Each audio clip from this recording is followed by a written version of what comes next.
Color Out of Space is written and directed by Richard Stanley. It stars Nicolas Cage and is based off a short story by H.P. Lovecraft. It tells the story of the Gardners, a family of city dwellers who have traded city life for the countryside now that Nicolas Cage's father has passed away and he's inherited his family farm. One night a meteorite crashes onto their property and it starts infecting the water, the crops, the livestock, and of course the Gardners themselves. If you don't know who Richard Stanley is, he was a very promising, up-and-coming young director in the early 90s, and he was offered a chance to go to Hollywood to adapt his passion project, which was an adaptation of H.G. Wells' The Island of Dr. Moreau. And of course it ended up going down horrifically. He had too much artistic vision for the studio's liking. He really couldn't adapt to that studio environment and ended up being removed from the project. The story behind that adaptation of The Island of Dr. Moreau is absolutely fascinating, and I'm not going to go into too much detail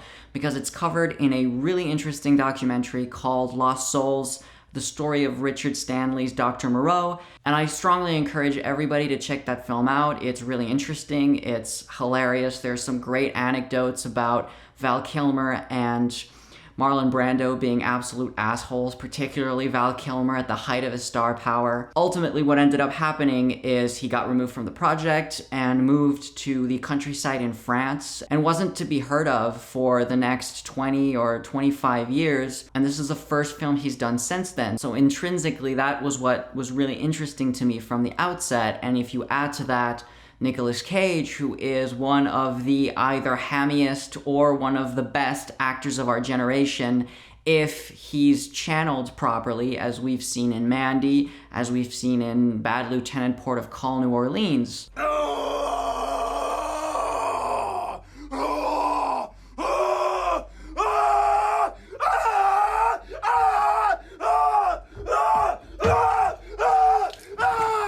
Unfortunately, the film ends up being quite underwhelming and quite boring. Its two major influences are probably Annihilation, especially in the visuals with the pinkish shimmer, which seems straight out of Alex Garland's film, and the other one would be The Thing, and that reference is completely transparent in that there is, if you're generous, we'll call it an homage of the dog kennel scene from The Thing.